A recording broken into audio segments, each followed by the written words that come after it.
સુરત જેલમાંથી મુક્ત થતા ગુસ્સી ટોકના આરોપી ચીકનાનું ચકાચક સ્વાગત કરાયું। જી હા, આ પ્રકારના સમાચાર સુરતથી સામે આવ્યા છે। જાણે કોઈ હીરો કે ધર્મગુરુ આવ્યા હોય તે રીતે પગે લાગી હારતોરા કરી આરોપીનું સ્વાગત કરાયું। કુખ્યાત ગુસ્સી ટોક આરોપી આશીષ ઉર્ફે ચીકનો પાંડે જેલમાંથી મુક્ત થયા બાદ જાણે કોઈ ફિલ્મી હીરો કે રાજકીય નેતા હોય તેમ તેનું સ્વાગત કરવામાં આવ્યું। સચિન સબ જેલની બહાર આરોપી આશીષની રાહ જોતા લગભગ 40-50 લોકો ભેગા થયા। જેલમાંથી બહાર આવતા તેના સાગરીતો તેના પગે લાગી ગયા અને આ દ્રશ્યો જોનારને એવું લાગતું હતું કે જાણે ઉત્તર પ્રદેશના કોઈ મોટા ગુંડાનું સ્વાગત થઈ રહ્યું હોય। વાયરલ થયેલા વિડીયોમાં એક જેલ કર્મચારી પણ આરોપી સાથે હાથ મિલાવતો જોવા મળ્યો, જેને કારણે કાયદાના રક્ષકોની નિષ્પક્ષતા પર સવાલો ઊભા થયા। આશીષને લેવા માટે 7 થી 8 કાળી કારની કાફલો આવ્યો હતો। કાળી સ્કોર્પિયો કારમાં બેસીને આરોપીએ વિક્ટરીનો સિમ્બોલ બતાવ્યો, જાણે કાયદાની સામે પોતાની અણગમતીનો સંકેત આપતો હોય। આ વિડીયો રીલના રૂપમાં સોશિયલ મીડિયામાં પોસ્ટ થતાં જ આગની જેમ ફેલાઈ ગઈ। આરોપી આશીષ પાંડેના નામે હત્યા, અપહરણ, લૂંટ, ખંડણી, આર્મ્સ એક્ટ સહિત 26થી વધુ ગંભીર ગુનાઓ નોંધાયેલા છે। તે સુરતના અનેક વિસ્તારમાં લાલુ જાલિમ ગેંગ સાથે સક્રિય રહ્યો હતો। વિદ્યાર્થીઓ બસમાં બેસતા હતા અને ડ્રાઈવરે બસ ઉપાડતા વિદ્યાર્થીઓના જીવ અદ્ધર થયા। બસમાં પ્રવાસીઓ લેવામાં એટલી ઉતાવળ કે ભૂલી ગયા કે નીચે બાળકો છે। સાંભળો આ મહિલા બસ કંડક્ટરને, જેમણે એસટી બસમાં પ્રવાસીઓ ભરવામાં એટલી ઉતાવળ કરી કે ભૂલી ગયા કે નીચે બાળકો છે। વડોદરાના પાદરા જંબુસર રૂટ પરના એસટી બસના વિડીયો હાલ સોશિયલ મીડિયામાં વાયરલ છે। એસટી બસ કુરાલ ગામ પહોંચી ગઈ, જ્યાં સ્કૂલ જવા માટે બેગ સાથે બાળકો બસની રાહ જોઈને બેઠા હતા। એસટી બસ આવી, બ્રેક મારી, પણ થોડા બાળકો બસમાં ચડ્યા કે તરત મહિલા કંડક્ટરે બસ ઉપાડવા માટે ડ્રાઈવરને આદેશ કરી દીધો। હવે કંડક્ટર આદેશ કરે તો ડ્રાઈવર બસ ઉપાડે જ ને। ડ્રાઈવરે પણ બસ ઉપાડી દીધી અને કેટલાક બાળકો બસની સીડીઓ પર લટકતા રહ્યા તો કેટલાકના માટે બસ છૂટી ગઈ। મહિલા બસ કંડક્ટરની આ ઉતાવળ કે બેદરકારીએ બાળકોના જીવને પણ જોખમમાં મૂકી દીધા। તો પીએમ નરેન્દ્ર મોદીના 75 વર્ષના જન્મદિવસની ઉજવણીના ભાગરૂપે નમોત્સવ યોજાયો। એનજીઓ ફેડરેશન આયોજિત આ કાર્યક્રમ રેસકોર્સ ગ્રાઉન્ડ ખાતે યોજાયો, જેમાં 150 કલાકારોએ ગીત, સંગીત, નૃત્ય, નાટક સાથે નરેન્દ્ર મોદીની સંઘર્ષ ગાથા અહીં યશોગાથા પ્રસ્તુત કરવામાં આવી।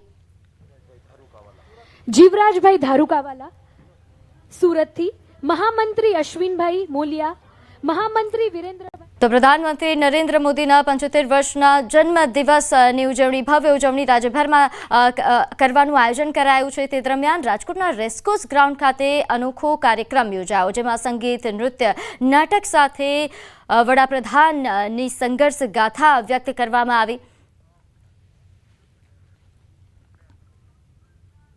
વડાપ્રધાન નરેન્દ્ર મોદીના 75મા જન્મદિવસ નિમિત્તે સંપ્રતિ સેવા યજ્ઞ દ્વારા મેગા કેમ્પનું આયોજન કરાયું। સી.આર. પાટીલ સેવા પખવાડિયાની કામગીરીને તેમણે બિરદાવી।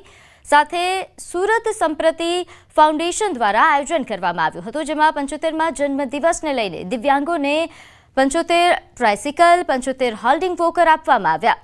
તેમજ 1100થી વધુ લોકોએ કેમ્પમાં રજીસ્ટ્રેશન કરાવ્યું છે। કેમ્પ અગાઉ પણ મેડિકલ ચેકઅપ અહીં કરવામાં આવ્યું છે, તેમજ સ્ત્રીઓના રિપોર્ટના આધારે આગળની દવાઓ કેમ્પમાં ફ્રી આપવામાં આવી। આ મેગા કેમ્પમાં ગુજરાત પ્રદેશ પ્રમુખ સી.આર. પાટીલ, રાજ્યકક્ષાના મંત્રી મુકેશ પટેલ, સાંસદ મુકેશ દલાલ અને મેયર ઉપસ્થિત રહ્યા હતા। 17મી સપ્ટેમ્બરથી 2 ઓક્ટોબર સુધી માનનીય પ્રધાનમંત્રી શ્રી નરેન્દ્ર મોદી સાહેબના જન્મદિવસથી મહાત્મા ગાંધીજી અને લાલ બહાદુર શાસ્ત્રીજીની જન્મ જયંતિ સુધી અને 25મી સપ્ટેમ્બરના દિવસે પંડિત દીનદયાળજીને પણ જન્મ જયંતિ છે, એને આવરી લઈને સેવાકીય પ્રવૃત્તિઓ કરવાનું નક્કી થયું છે। સુરત શહેર અને ગુજરાત ભારતીય જનતા પાર્ટીએ એને દિવાળી સુધી લંબાવવાનું નક્કી કર્યું છે અને એના કાર્યક્રમ પહેલાંથી જ ચાલુ કર્યા છે। એમાં પૈકી આજે સંપ્રતિ ફાઉન્ડેશન દ્વારા લગભગ 75 દિવ્યાંગ ભાઈ બહેનોને એક સાયકલ આપવા માટેનો પ્રયત્ન થયો છે। ગાંધીનગરના મહાત્મા મંદિર ખાતે 5મા અખિલ ભારતીય રાજભાષા સંમેલનનો શુભારંભ થયો હતો। આ પ્રસંગે કેન્દ્રીય ગૃહમંત્રી અને સહકારિતા મંત્રી અમિત શાહ ખાસ ઉપસ્થિત રહ્યા। તેમણે પોતાના ઉદ્બોધનમાં કહ્યું કે હિન્દી એ અન્ય ભારતીય ભાષાઓની હરીફ નથી, પરંતુ મિત્ર છે। ગુજરાતમાં ગુજરાતી અને હિન્દીનું સહ અસ્તિત્વ રહ્યું છે, જેના પરિણામે ગુજરાતી બાળકોની પહોંચ રાષ્ટ્રીય સ્તરે ઘણી વધી છે। દરેક નાગરિક માતૃભાષાને મહત્વ આપે અને રાજભાષાને સહયોગ આપે। કાર્યક્રમમાં મુખ્યમંત્રી ભૂપેન્દ્ર પટેલ પણ સંબોધન કર્યું હતું।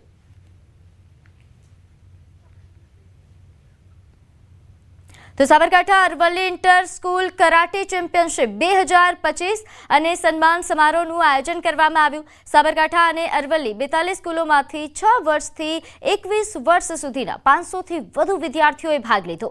સાબરકાંઠાના ખેલાડીઓ જિલ્લા કક્ષાએ, રાજ્ય કક્ષાએ તેમજ રાષ્ટ્રીય કક્ષાએ સાથે આંતરરાષ્ટ્રીય કક્ષાએ સાબરકાંઠા જિલ્લાનું નામ રોશન કરે તે માટે આ પ્રકારના કરાટે ચેમ્પિયનશિપનું આયોજન કરવામાં આવ્યું છે. વિજેતા ખેલાડીઓને મેડલ, સર્ટિફિકેટ આપવામાં આવ્યું. Sabarkantha Aravalli inter school karate championship Himmatnagar ખાતે ભોલેશ્વર સ્ટેડિયમમાં યોજાઈ છે.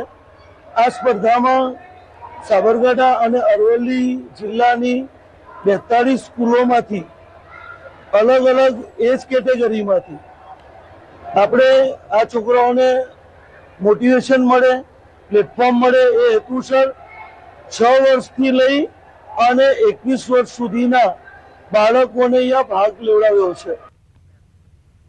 80 વર્ષના અડીખમ એવા દાદા કે જે આજે યુવાનોને પણ ઝાંખા પાડી દે તેવી સ્ફૂર્તિ સાથે સતત 31મા વર્ષે આશાપુરા માતાના મઢ દર્શને નીકળ્યા.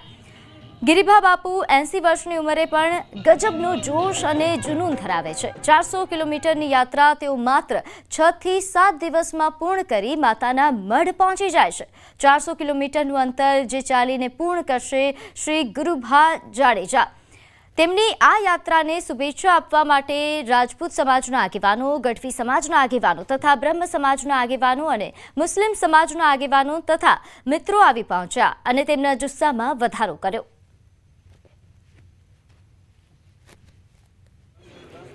ખંભાળિયા મુકામેથી ખામનાથ મહાદેવ આશાપુરા મંદિરેથી મારો 31મા વર્ષની અંદર પ્રારંભ થઈ રહ્યો છે.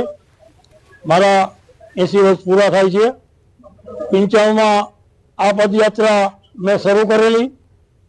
95થી કરીને અત્યાર સુધીની અંદર મારો માતાજીની મહેરબાનીથી કન્ટિન્યુઅસ છે અને એ જ ટાઈમની અંદર હું માના ચરણોમાં હું પહોંચ્યું છું. હવે વાત પૂર અને વેદનાની.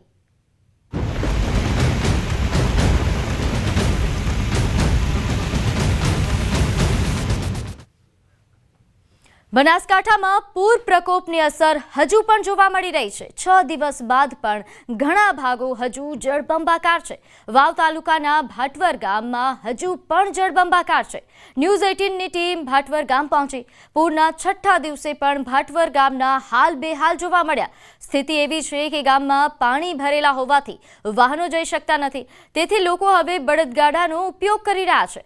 તો લોકો બળદગાડા લઈને ઘર વખરી અને પશુ માટે ચારો લેવા માટે નીકળે છે. અત્યારે અમે સરહદી ભાટવર ગામમાં છીએ. બળદગાડી લઈને ખેડૂતો પોતાના ગામમાંથી બહાર આવી રહ્યા છે. જ્યાં નજર કરીએ છીએ ત્યાં પાણી જ પાણી હોય છે. કાકા જોડે વાત કરશું. બળદગાડા ઉપર ગાડી સાર લેવા આવી દે, ઢોરણ સાર નથી લેવા આવી દે. બળદગાડું લઈને જે છે તે આ પાણીમાંથી આવી રહ્યા છે. ઢોરોને ચાર લેવા જવા માટે જઈ રહ્યા છે. આ કાકા જોડે પણ આપણે વાત કરશું. કયા ગામથી તમે આવો છો? શું પરિસ્થિતિ છે કાકા? કયા ગામ? ગામ ભાટવેર. ઢોર બાર નીકળી ગયા ત્યાંથી અને જોણ છે એકાદ દોડીને સાઈડ લેવા જાય છે. ઓળખા પાણીમાંથી બાસ લાવો છો, કાપી કાપી માણસની જાય અને ઢોરણ થાય પૂરો મતકા. કોઈ ધોરણ છે નહીં ત્યાં કશું. અને તો સરકાર સેવા કરે તો સારું છે. નકા મરંગ તમે ઢોર બસા સાઈડ લાવીને કેવી પરિસ્થિતિ ગામમાં? હજુ પાણી બાર નીકળી કરતા લેડર રોડેથી કઈ ધરણા રોડે અહીંયા ક્યાંય તલાવ ફરા નાખાય એમથી ક્યાંય પાણી માથા ઉપરી જતું હોય. એક રસ્તે રોડેથી હાકા તે એકાય પાણી મેળવી રહ્યા છે. બળદગાડું લઈને જાઓ? બળદગાડું લઈને જાઓ છો બરોબર. મને જીવન પણ બળદગાડું લઈને જવા આવીને પછી દાળવાના. સાધનો નહીં જતા ગામમાં? સાધન જાતા જ નહીં ક્યાં. સાધન ક્યાંય સાધન લોટવાળા બેઠા, લોટવાળા બી ક્યાં વાત, લોટવાળા બેઠા 4 દાડા છે. કોઈ અમારી સેવા આદિ કરવા કોઈ આવ્યું નથી. સરકાર તો કહે છે કે 3 લાખ ફૂડ પેકેટો મોકલે. ક્યાં મળ્યા? સરકાર તો સમજે ને તો કવરામાં તો ગામ દીઠ આલે ને ઊંઘ તો મરી જાય, પાડા ખાઈ જાય ને ગરીબ તો મરી જાય. ઢેંડા કરી સાહેબને કહા એ કહેવાનું ધંધા છૂટી. આ દ્રશ્યો આપ જુઓ. આ કાકા પોતાના પશુઓને બચાવવા માટે ચાર લેવા માટે આ ગાડું લઈને જઈ રહ્યા છે. આ ગાડાની અંદર પોતે ચાર લેવા માટે જઈ રહ્યા છે. આ સીધા દ્રશ્યો. જ્યાં સાધનો નથી જઈ શકતા ત્યાં હવે આ ગાડાઓ લઈને જવું પડી રહ્યું છે. આ હાલત છે આ ગામમાં જવાના આ પરિસ્થિતિ છે. કિશોર તુવર, ન્યૂઝ 18 ગુજરાતી.